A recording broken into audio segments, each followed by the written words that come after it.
Good morning. We are doogling around with Claire and Hadjon, and we thought we'd do a little video review of some aspects of camping in some of the countries we've been to. We are at the moment in Croatia, Pojec, however you pronounce it, closer to Fazana. And yeah, we're going to tell you something about Yeah, we thought we'd start with toilets toilets. because we learnt a lot about this on the way. When you're in a tiny camper van, finding the next toilet is quite crucial at times. Because we don't have a toilet in the camper van. Yeah, we have a folding one we can use, but we try to avoid using it. It's like a chemical, so we don't always want to use it. So, first country we visited was Spain, and we were a little bit surprised there because apparently Spanish people don't need to go to the toilet before 10 o'clock in the morning. There were public toilets in lots of places in North Spain and around the coast, but in loads of them they were closed because we were out of season, or the ones that were open, they didn't open until 10 in the morning, which we found a little bizarre. And a lot of the cafes didn't open till then either, so that was a challenge at times. So we started to use the supermarket toilets because supermarkets open at, well, earlier at 8 or between 8 and 9 depending on the supermarket, and this was a good opportunity to use the toilet there in the morning while stocking up on baked goods.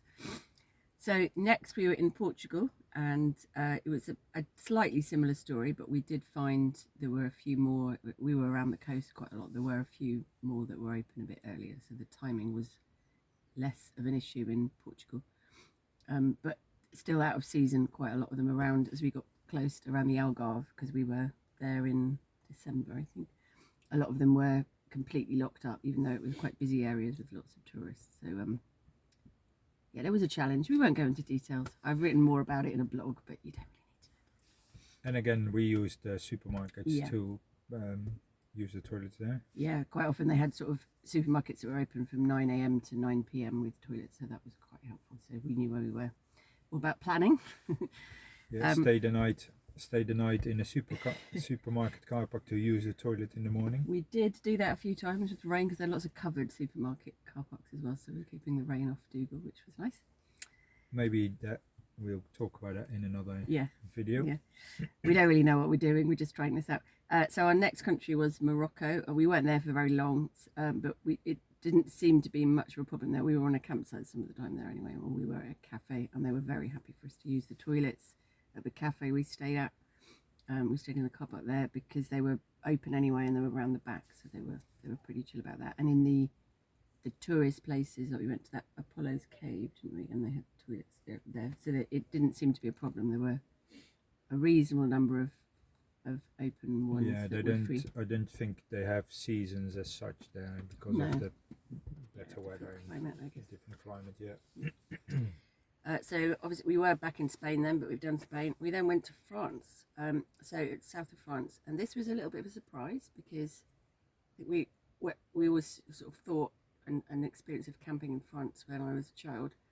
French toilets were always awful, but France wins the prize for the best toilets, I would say. So far. Yeah, so far. Even though we were only there like 3 weeks, there were loads of public toilets. They were always open. We stayed in spots near cemetery once, which had the toilet open all night. Really good toilet with sink Clean. And everything. Yeah, and able to get water there. And there were quite a lot of those automatic toilets, but you didn't have to pay for them. So they were self-cleaning. Yeah, and they were open 24 hours, so that's great. But you have to wait till the next person is done, close the door, it's cleaned, and then go in. Not go in straight away. I mean, you probably could go in straight away, but I guess you'd get a free shower with disinfectant. Yeah. Did you try? No, somebody came. So I went to the toilet. Somebody went in straight after me and walked straight out. Didn't wait till it was all cleaned. Ooh, challenge. So it wasn't flushed and things like that. Well, that's a bit embarrassing, but that's life. Well, not to me. I don't mind. I've done my business. Okay, and then our last one, Italy and Sardinia. That was a bit tricky. We were out of season in Sardinia, so it was great to visit, but there were very, very few toilets anywhere in Sardinia. There were the odd ones that were there, but they were locked up. So luckily it's quite sparsely populated in a lot of the areas we were there, and we did find cafes and things when we needed them. Yeah, we just use cafes. Yeah. Go and have a nice coffee and Yeah. use their toilet facilities. And as far as we saw, there weren't any in the supermarkets. We couldn't find any in supermarkets. So there we go. There is our review of the toilets of Europe. So far on our trip. So far. We might do a part one. Lucky you.